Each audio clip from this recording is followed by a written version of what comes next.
আজকের প্রধান অতিথি বাংলাদেশ জাতীয়তাবাদী নির্বাহী কার্যনির্বাহী কমিটির সদস্য এবং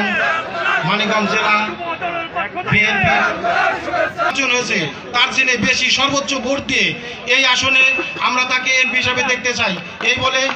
আমার বক্তব্য শেষ করছি। কেন্দ্রীয় নির্বাহী কমিটির অন্যতম সদস্য মানিকগঞ্জ জেলা বিএনপির বিপ্লবী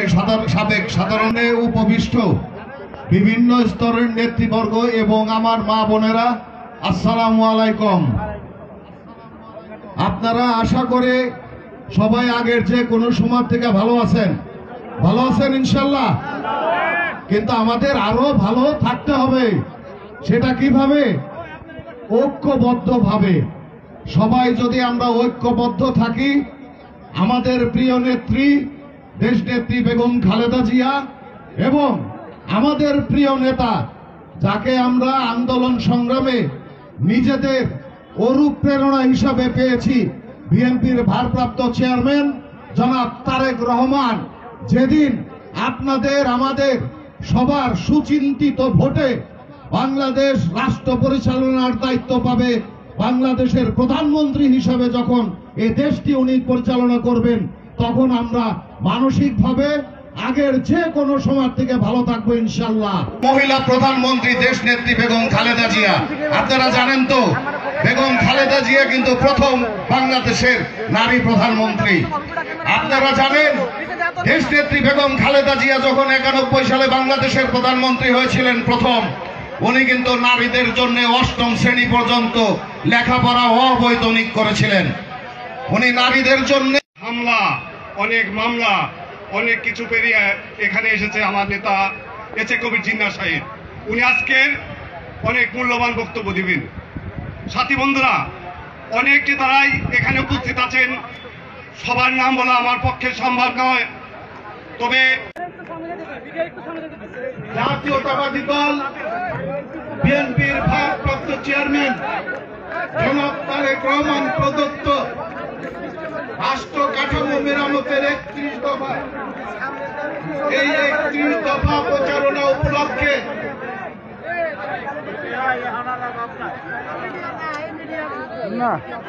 বানিয়াজুড়ি প্রাইমারি স্কুল মাঠে আজকের এই প্রচারণা সভা, এই প্রচারণা সভার সম্মানিত সভাপতি, এই ইউনিয়নের কৃতি সন্তান, বাংলাদেশ জাতীয়তাবাদী দল মানিকগঞ্জ জেলা সহ বানিয়াজুড়ি ইউনিয়নের অন্যতম নেতা জনাব ফারুক প্রধান, সেই সাথে এত নেতাকর্মী এখানে সমবেত হয়েছে, যাদের নাম বলতে গেলে আমার প্রায় ঘন্টা সময় লাগবে। আমি কারো নাম না বলে সবার যারা নেতৃবৃন্দ এসেছেন, ঘিওর উপজেলার বিভিন্ন ইউনিয়ন থেকে যারা এসেছেন, শিবালয় দৌলতপুর থেকে যেসব শহীদ জিয়ার সৈনিক এবং জনাব তারেক রহমানের আদর্শের সৈনিক বেগম খালেদা জিয়ার কর্মী হিসাবে আজকের এই অনুষ্ঠানে যারা উপস্থিত হয়েছেন, তাদের সহ যাদের কলমের তীক্ষ্ণ ধারে, যাদের কলমের বুলেটের কারণে একটি সমাজের সকল পর্যায় থেকে দুর্নীতি দূর হয়ে যায়, একটি জাতির স্বাধীনতা অর্জন হয়, সেই প্রিন্টিং এবং মিডিয়ার সাংবাদিক ভাইদের প্রতি কৃতজ্ঞতা প্রকাশ করে আমি প্রথমে অল্প কিছু কথা বলে আপনাদের কাছ থেকে বিদায় নেব। পরবর্তীতে যদি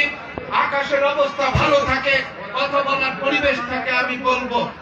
আমি শুধু বলতে চাই, আজকের বানিয়াজুড়ির এই সমাবেশ থেকে আমি ঘোষণা দিতে চাই, আগামী দিনে দলের ভিতর ঘাটতি মেরে থাকা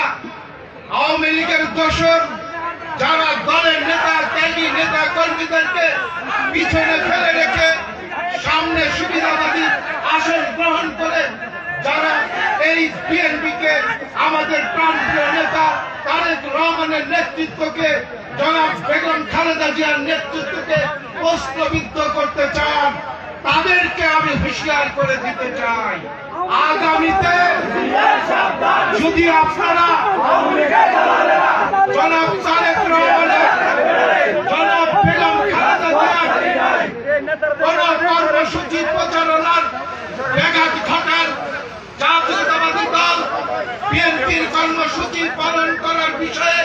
যদি কোন রকম কুচক্রি কুচিন্তা করেন, নেতা কর্মীদেরকে সেই কর্মসূচিতে অংশগ্রহণ করার জন্য ফেসবুকে অর্থাৎ সোশ্যাল মিডিয়া সহ বিভিন্ন ভাবে যদি চেষ্টা করেন, এই মানিকগঞ্জ জেলা বিএনপির পক্ষ থেকে বিপ্লবী আহ্বায়ক আফরোজা খান রিতা এবং এসে জিন্নাহ কবির পক্ষ থেকে আজকের এই সমাবেশ থেকে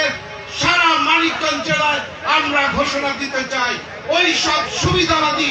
ওই সব আওয়ামী লীগের দালালদের আমরা অনুপ্রবেশকারীদেরকে প্রয়োজনে ঐক্যবদ্ধভাবে সকল ত্যাগী নেতা কর্মীদের নিয়ে আমরা আজকের থেকে প্রতিরোধ করে তুলব। কি কথা বলতে চাই, আমার নেতা আপনাদের আগামী দিনের ভবিষ্যৎ জনাব তারেক রহমান একটি স্লোগান দিয়েছে, জনগণের পাশে থাকুন, জনগণকে সাথে রাখুন, এবং 31 দফার মাধ্যমে প্রতিটি ঘরে ঘরে গিয়ে ভোটারদের কাছে 31 দফা বিতরণ এবং আগামী নির্বাচনে ধানের শীষের ভোট আহ্বান করার জন্য আমি আপনাদের কাছে বলতে চাই, আপনাদের কাছ থেকে আমি একটি কথা আদায় করতে চাই বা আপনাদের কাছ থেকে একটি কথা আমি শুনতে চাই। এই 31 দফার মাধ্যমে যদি দেশ চলে, আপনারা যদি মনে করেন 31 দফার ভিত্তিতে এই রাষ্ট্র চললে